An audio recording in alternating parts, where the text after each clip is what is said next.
ನಾನಂತೂ ವಿಧಾನಸೌಧದಲ್ಲಿ ಭ್ರಷ್ಟಾಚಾರ ಕಂಡಿಲ್ಲ, ಕುಮಾರಸ್ವಾಮಿ ಕಣ್ಣಿಗೆ ಕಂಡ್ರೆ ನಿಯಂತ್ರಣ ಮಾಡಲಿ ಅಂತ ಹೇಳಿ ಮೈಸೂರಲ್ಲಿ ಮಾಜಿ ಸಿಎಂ ಸಿದ್ದರಾಮಯ್ಯ ಹೇಳಿಕೆಯನ್ನ ಕೊಟ್ಟಿದ್ದಾರೆ.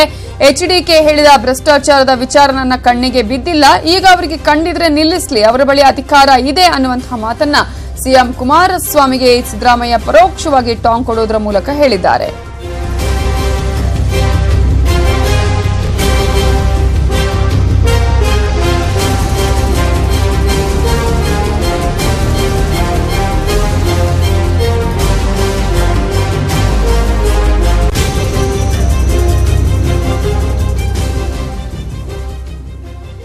ಎಲ್ಲೆಲ್ಲಿ ನೋಡಿದಾರೋ ನೋಡಿಲ್ಲ ಗೊತ್ತಿಲ್ಲ, ನೋಡಿದ್ರೆಲ್ಲ ನಿಲ್ಸಕ್ಕೆ ಹೇಳಿ ಪಾಪ, ನಿಲ್ಲಿಸ್ಲಿ ಅವರು.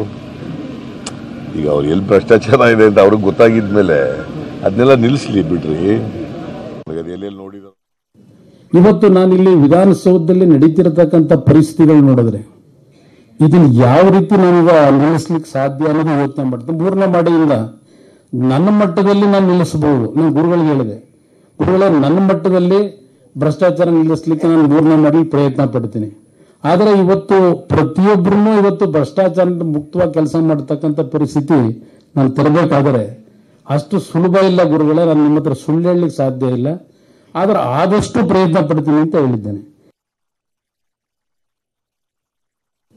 ಇವತ್ತು ನಾನಿಲ್ಲಿ ವಿಧಾನಸೌಧದಲ್ಲಿ ನಡೀತಿರತಕ್ಕಂಥ ಪರಿಸ್ಥಿತಿಗಳು ನೋಡಿದ್ರೆ ಇದನ್ನ ಯಾವ ರೀತಿ ನಾನೀಗ ನಿಲ್ಲಿಸ್ಲಿಕ್ಕೆ ಸಾಧ್ಯ ಅನ್ನೋದು ಯೋಚನೆ ಮಾಡ್ತೀನಿ. ಮೂರನೇ ಮಾಡಿಯಿಂದ ನನ್ನ ಮಟ್ಟದಲ್ಲಿ ನಾನು ನಿಲ್ಲಿಸಬಹುದು. ನಾನು ಗುರುಗಳಿಗೆ ಹೇಳಿದೆ, ಗುರುಗಳೇ ನನ್ನ ಮಟ್ಟದಲ್ಲಿ ಭ್ರಷ್ಟಾಚಾರ ನಿಲ್ಲಿಸಲಿಕ್ಕೆ ನಾನು ಮೂರನೇ ಮಾಡಿ ಪ್ರಯತ್ನ ಪಡ್ತೀನಿ. ಆದರೆ ಇವತ್ತು ಪ್ರತಿಯೊಬ್ಬರೂ ಇವತ್ತು ಭ್ರಷ್ಟಾಚಾರ ಮುಕ್ತವಾಗಿ ಕೆಲಸ ಮಾಡತಕ್ಕಂಥ ಪರಿಸ್ಥಿತಿ ನಾನು ತರಬೇಕಾದರೆ ಅಷ್ಟು ಸುಲಭ ಇಲ್ಲ ಗುರುಗಳೇ, ನಾನು ನಿಮ್ಮ ಹತ್ರ ಸುಳ್ಳು ಹೇಳಲಿಕ್ಕೆ ಸಾಧ್ಯ ಇಲ್ಲ, ಆದರೆ ಆದಷ್ಟು ಪ್ರಯತ್ನ ಪಡ್ತೀನಿ ಅಂತ ಹೇಳಿದ್ದೆ. ಇನ್ನು ಚುನಾವಣಾ ನಿವೃತ್ತಿ ನಿರ್ಧಾರದಿಂದ ಹಿಂದೆ ಸರಿಯಲ್ಲ, ನನ್ನ ಹಿಂದಿನ ಹೇಳಿಕೆಯನ್ನು ನಾನೇನಾದರೂ ಬದಲಿಸಿದ್ದೀನಾ ಅಂತ ಸಿದ್ದರಾಮಯ್ಯ ಪ್ರಶ್ನಿಸಿದ್ದಾರೆ. ಈ ಸರ್ಕಾರ 5 ವರ್ಷ ಮುನ್ನಡೆಯುತ್ತೆ ಅಂತಾನು ಹೇಳಿದ್ದಾರೆ. ಅಂತ ಹೇಳಿಲ್ಲ, ನಾನು ಚುನಾವಣೆ ನಿಲ್ಲಲ್ಲ ಅಂತ ಹೇಳಿದ್ದೀನಿ. ಚುನಾವಣೆ ನಿಲ್ಲಲ್ಲ ಅಂತ ಹೇಳಿದೆ.